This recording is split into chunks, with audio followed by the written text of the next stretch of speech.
decidí tocar un tema resbaloso, un tema, digamos, pues necesario, mucho más político, en función del momento que estamos viviendo como especie, como mexicanos.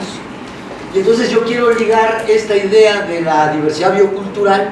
Nosotros, Víctor Toledo y un servidor, escribimos ya hace tiempo un librito que anda por ahí en internet, que se llama La Memoria Biocultural. Ahí reflejamos nuestro pensar acerca de este concepto de la memoria biocultural, que se ha traducido al portugués, está ya circulando pronto en inglés, renovado, y bueno, pues siguen las ideas caminando, sigue el diálogo con mi autor, con mi colega Toledo, y en ese sentido hemos transitado hacia la reflexión sobre lo político de la memoria biocultural, lo político de la diversidad biocultural y el contexto que estamos viviendo actualmente, y en ese sentido, pues cuáles son, digamos, los efectos de esos resultados históricos del ejercicio de la producción de alimentos, del ejercicio cultural o pluricultural de las sociedades agrarias fundamentalmente, y lo que estamos viviendo en este país, estamos viviendo en el mundo, que es la devastación, una devastación biocultural,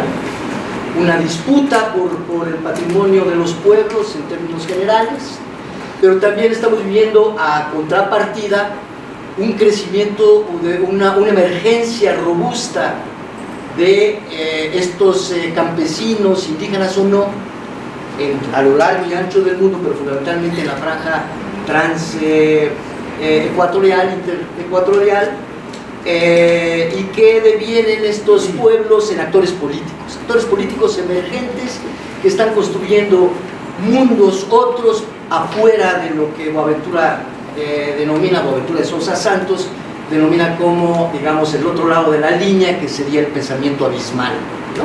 Ese que niega, ese que extermina, ese que diluye, ese que simplemente invisibiliza estos otros mundos, estas otras experiencias. Y en ese sentido, el mismo Boaventura nos señala algo que es muy importante, que de alguna manera ya lo tocó Arturo, quisiera subrayarlo, que no habrá justicia global si no existe una justicia cognitiva global, social. Es decir, en la medida en que nosotros desde las universidades, como académicos, como estudiantes, no aceptemos que existen otras universidades que no han sido aceptadas por los cánones de este capitalismo y este pensamiento moderno, primero, nos limita mucho nuestra experiencia en el mundo. Segundo, imposibilita el hacer crecer esa experiencia para resolver lo que estamos viviendo actualmente, que es verdaderamente fuerte y que atenta contra nuestra propia especie, aunque habría que matizar.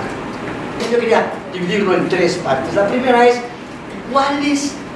¿en qué contexto se está, digamos, dinamizando los complejos biodiversos o de la diversidad biocultural en el planeta actualmente? ¿Qué significan estos complejos bioculturales? ¿En dónde se localizan? ¿Cuáles son sus racionalidades o ontologías, más allá de las epistemologías, sus ontologías que difieren de la propia ontología de la ciencia moderna?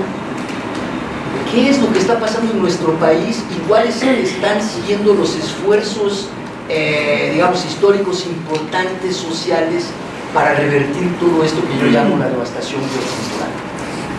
Al final yo quería hablar sobre esto y ligarlo con transiciones agroecológicas y retomar el título del libro de Damián Guato y de Víctor Toledo, que se llama Utopísticas agroecológicas, para pensar un poco en cómo hacer más robusta esta disciplina de la agroecología. Estando aquí en Chapingo, pues, buscar desde otras disciplinas y bajo otras fórmulas, pensar nuestro quehacer y nuestra articulación entre lo que nosotros hacemos, que es agroecología, historia ambiental, historia del paisaje y agroecología. No me va a dar tiempo, entonces aplicaré solamente, algunos se me hacen preguntas, me ayudarán a decirles esto último. Miren, estamos viviendo un momento, una época a nivel planetario realmente singular.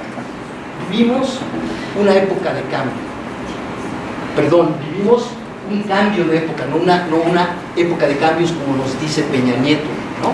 que ya para el sexenio que entra va a haber nuevos cambios y nuevas reformas para que sigamos progresando por el desarrollo neoliberal, la banca, la bolsa de valores, etcétera, etcétera, sacarán adelante a este país. O como lo dijo Meade ayer, ¿no?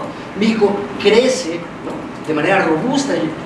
¿Por qué? Porque la bolsa, después de las últimas noticias, nos baja, digamos, las incertidumbres, y entonces crece y aumenta y se robustece la bolsa, y entonces hay más inversión, etc. Ese es en lo que están pensando, pero no están pensando que estamos viviendo un cambio de época que es fundamental entenderlo, que es, digamos, paradójico y que es, digamos, central para explicar el futuro de nuestra especie y el futuro del planeta, por lo menos de aquí al 2050, es decir, de aquí a 35 años. Vivimos un mundo de incertidumbres, vivimos un mundo de sorpresas, vivimos un mundo realmente donde no sabemos qué va a pasar cuando nos levantemos, si vamos a llegar a la noche de manera relajada. Es un mundo de muchas sorpresas, de mucha luz que nos ensombrece, que no nos deja mirar y que, digamos, nos mete en una crisis de la persona, una crisis del cuerpo, pero fundamentalmente una crisis civilizatoria. Bueno, en ese marco de el antropoceno, que digamos es este concepto que está ahora discutiéndose, que sería, digamos, una nueva era geológica en donde nuestra especie, una de 33 millones de especies reconocidas en este planeta, es la que está generando, digamos, modificaciones geobiológicas que están transformando la dinámica de los procesos planetarios, y que estos procesos y estas dinámicas, digamos, atentan, como les decía, contra nuestra propia sobrevivencia como humanos. La que sigue, por favor. Estos son los datos del crecimiento digamos, el impulso que da el desarrollo industrial a partir del año de 1950 y hasta la fecha. Esta curva que ven ustedes, por ejemplo, en población, en inversión directa extranjera, en el uso de fertilizantes, en la producción de papel, número de automóviles, etcétera, etcétera, etcétera, etcétera, es similar, si ustedes se dan cuenta.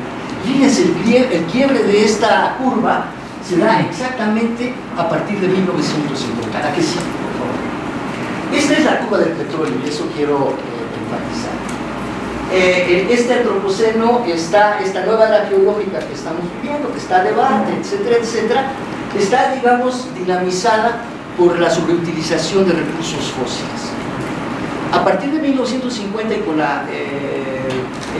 final de la Segunda Guerra Mundial, este nuevo modelo capitalista, este nuevo modelo que tiene, en donde subyace pues una racionalidad moderna, se basa en el consumo de energéticos fósiles para el desarrollo, para la industria, un modelo agroindustrial, un modelo industrial, que lo que hace es elevar el consumo y bajar el almacén de estos recursos fósiles que están por debajo en el subsuelo del planeta. Fíjense, brevemente, 2015 es el momento del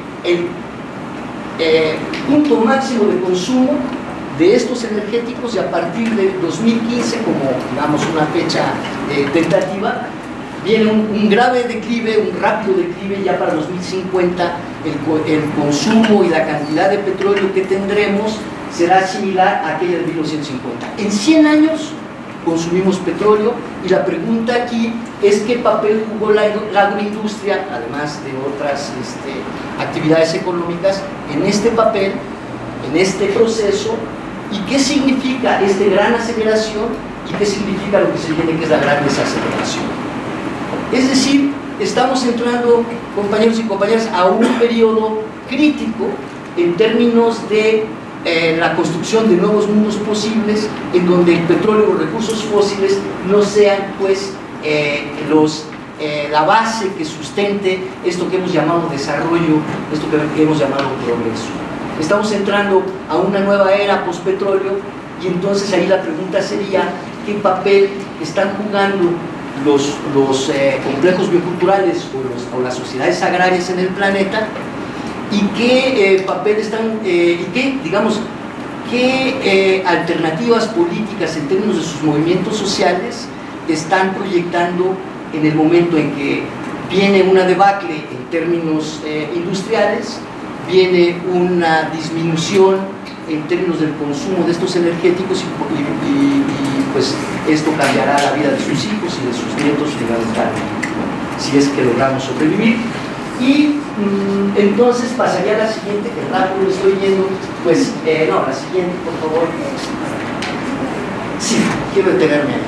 El antropoceno, la crisis del capitalismo, un nuevo periodo que se inaugura a mitades de este siglo, en donde no habrá ese recurso energético fósil. Y entonces, ¿qué pasará con la agroindustria? ¿Qué pasará inclusive con nuestra vida cotidiana? ¿Qué pasará con este modelo de desarrollo urbano? Y en ese sentido, y para hacer, digamos, revisar las paradojas de este modelo que se agota el capitalismo, es necesario revisar esto que ustedes tienen ahí.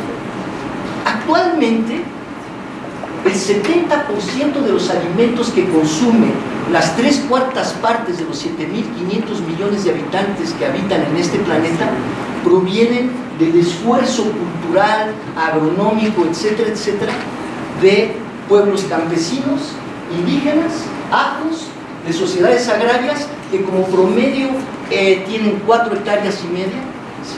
Y que están haciendo este esfuerzo de darle de comer a por lo menos 5.000 millones de habitantes en el planeta.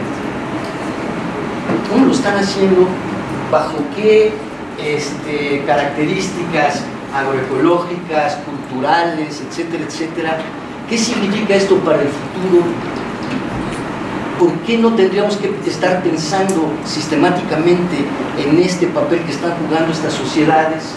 Y entonces, como decía al final Arturo Argueta, hacer esto de la ecología de saberes, hacer esto de una reflexión mucho más horizontal hacia la construcción de otras realidades muy diferentes a esta que vivimos. Pero aquí hay un elemento que quiero resaltar, no voy a hablar más sobre esto, pero fíjense, el 12,5% del total de los alimentos que consumimos en el planeta provienen de cazadores, recolectores y pequeños pescadores ribereños, lacustres y marítimos, ¿sí? El 10%, casi 10%, el 7,5% proviene de campesinos que han sido forzados a ir a la ciudad y desde la ciudad están produciendo y consumiendo. Son estos nuevos, se les llama ahora en España los prosumidores, son productores y consumidores a la vez. Y el grueso proviene de nuestros pueblos campesinos y fundamentalmente de los pueblos de Asia, de la India, de África y de América Latina. Sin embargo,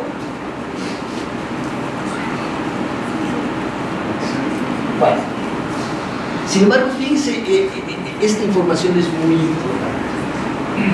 Aquí hay una comparación de datos entre el agronegocio y la agricultura campesina. Fíjense, 70% de los alimentos que consume el grueso de la humanidad se producen solamente en el 24% de la superficie agrícola planetaria. Solamente en la 1/4 parte de la superficie en donde se cultiva en el planeta se está produciendo el 70%. ¿Por qué? No voy a contestar en este momento, pero de aquí surge una serie de problemas. Y solamente este grueso de esta sociedad agraria recibe el 14% del total de los créditos del Banco Mundial, del Fondo Monetario Internacional y de los créditos nacionales. Y da trabajo al 74 o 75% de la mano de obra rural. Es decir, no solamente producen alimentos en poca superficie, sino que además no reciben créditos y le dan de comer a el 74% de los habitantes que viven en el agro planetario. Ese es el esfuerzo, digamos, este es un resultado del esfuerzo de estos complejos bioculturales o de estas sociedades campesinas en donde tiene que reflexionarse acerca de sus saberes, sus conocimientos y sus prácticas.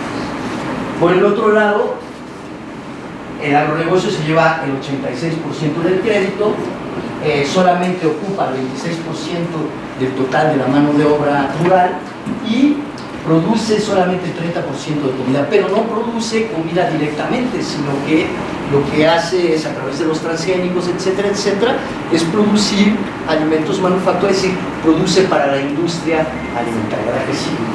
Y esto, bueno, pues esa es la paradoja. Mucho de poco, contra, por favor. Poco de mucho. Esta es nuestra historia, este es el reflejo de este país. Este es el reflejo de Mesoamérica, este es el reflejo de los Andes, este es el reflejo florido de quienes somos nosotros y de quienes han sido nuestros ancestros. ¿Para que sigue? ¿Para que sigue? No sé cómo voy. Ok. Bueno. Esta gran aceleración de la que yo brevemente les platiqué a partir de 1950 y hasta el 2015, fue como una gran borrachera contra nosotros. Bebimos petróleo, nos hartamos de petróleo, crecimos con petróleo y somos petróleo, y simplemente revísense lo que traen y veremos si no somos petróleo. Pero después de una gran aceleración viene una gran desaceleración. Se acabó la fiesta, estamos en la cruda, en el guayabo, como lo quieran llamar.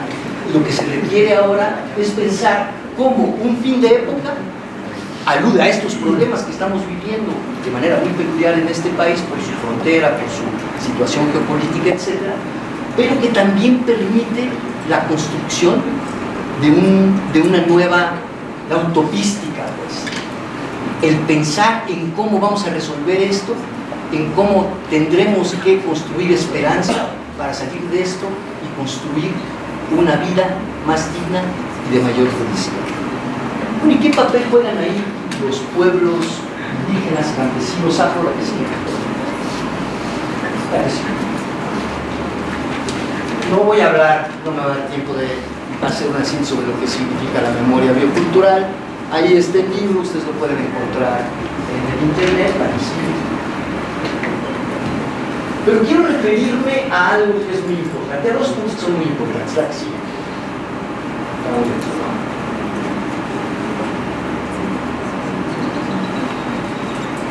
Perdón, seguiré hablando entonces. Miren, el mapa de la diversidad biocultural nos permite delimitar un polígono que es nítido. Ese polígono en donde se conjuga la megadiversidad biológica, en donde se conjugan las áreas de domesticación bábilo, ustedes conocen de eso, y donde se conjuga la diversidad cultural, se encuentra, se localiza en la franja intertropical del planeta. Paradoja, ¿no? Porque la franja intertropical del planeta es la que tendrá mayores consecuencias en un planeta con fiebre. Será la que tenga más efectos perniciosos respecto a este papel de un cierto sector de la especie que se ha abocado a devastar esta riqueza construida milenariamente. Y fíjense, 8.000 millones de años de esfuerzo de vida, ¿no?, por el planeta, que es un ser vivo, contra 300 años de un desarrollo industrial, de un pensamiento moderno, y contra 50 años, ¿sí?, de progreso, desarrollo y capitalismo, y ahora neoliberalismo. Fíjense, este mapa es muy interesante, no se ve muy nítidamente, pero estos polígonos rojos serían los que, según los científicos, les llamarían los puntos calientes de la diversidad cultural en el planeta. Allí es donde reside el grueso de las plantas, el grueso de los conocimientos, el grueso de los paisajes moldeados, el grueso de las historias ambientales, el grueso de esta memoria biocultural, ¿sí?, que ha permitido adaptaciones a una azarosa vida, a los cambios climáticos, porque este no es el primero, este más bien es un caos climático, y digamos, estas sociedades han logrado adaptarse y allí están aquí y ahora, y son miles de millones de seres vivos haciendo, readaptando, moldeando estos paisajes. Interesante porque les llaman puntos calientes. Yo diría que más bien son puntos fríos, compañeros, porque si el planeta tiene fiebre, en estas regiones críticas para el futuro del planeta es donde se está enfriando o donde está mitigando esta fiebre, esta calentura que tiene el lugar donde vivimos. ¿Cómo le han hecho estos pueblos para hacer lo que han hecho? Un ejemplo significativo: hasta hace muy poco se pensaba que el Amazonas había sido y es una región vacía en términos de demografía humana. Se decía que allí no había habido un proceso civilizatorio porque no se había inventado la agricultura, porque no había habido, digamos, el diseño y la robustez cultural para poder hacer eso. Hoy se calcula que a la llegada de españoles y portugueses, el Amazonas estaba habitado por entre 7 y 4 millones de habitantes. En 1521, entre 7 y 4 millones de habitantes. Hoy hemos mapeado, los geógrafos, las tierras prietas, las tierras productivas que están por debajo de las selvas amazónicas, y hemos encontrado que cubren más de un 35% del total de una región en donde cabrían 8 Méxicos. Esto es parte del pensamiento abismal al que se refiere Boaventura de Sousa Santos. Eso es parte también de una crisis universitaria, académica, científica, que solamente quiere ver las lucecitas, los chunches, pues, de tecnología, etcétera, y que se olvida, por ese pensamiento funcionalista, de la historia nuestra, de la historia propia. Bueno, mire, en ese sentido quisiera dejar esta reflexión. El concepto de naturaleza que acuña la ciencia moderna es minoritario culturalmente hablando. Es decir, ese concepto que minimiza el grueso de la diversidad en el planeta, lo convierte en un objeto, en una cosa, inanimada, ¿sí?, a explotar, a aprovechar, etcétera, etcétera. Revisen sus textos que llevan en sus cursos de explotación, aprovechamiento, etcétera, etcétera. Son conceptos que se siguen utilizando, ¿no?, y que son conceptos perversos, ¿sí?, si los analizamos desde una perspectiva. La naturaleza es ese acuñado, esa manera de como nosotros entendemos a la realidad, y en la ciencia lo que hacemos es separar ese dominio ontológico, lo separamos, esa ontología de donde emana y donde se, enriquece la ciencia, la separa en una dimensión natural y en una dimensión social. El resto, el grueso de las culturas que cohabitan en este planeta, no existe el concepto de naturaleza. Revisen las taxonomías de Berlin, Ritlow, Raven, todo lo que salió a partir de los años 60, 70 de taxonomías etnocientíficas, y verán que en los árboles taxonómicos, que son muy lineanos y que no pertenecen a las racionalidades y ontologías de estos pueblos, no aparece el concepto de naturaleza. No existe. ¿Por qué? Porque y de manera muy pluriversa, pues, de manera muy diferenciada, para el grueso de estas sociedades, la naturaleza no es un objeto a explotar. Es el lugar en donde vivimos, es el lugar en donde cohabitamos, es el lugar en donde hacemos un diálogo, no solamente ese diálogo entre humanos, sino un diálogo entre humanos, no humanos y la sobrenaturaleza.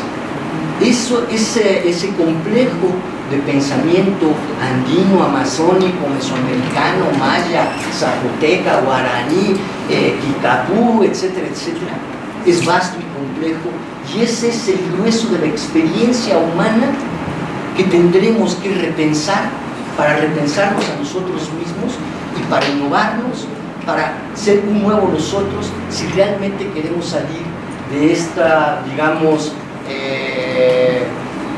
periodo tan peligroso, tan frágil, tan difícil que estamos pasando, que sería el antropoceno. Termino con esto. Más que antropoceno, yo le llamaría capitaloceno.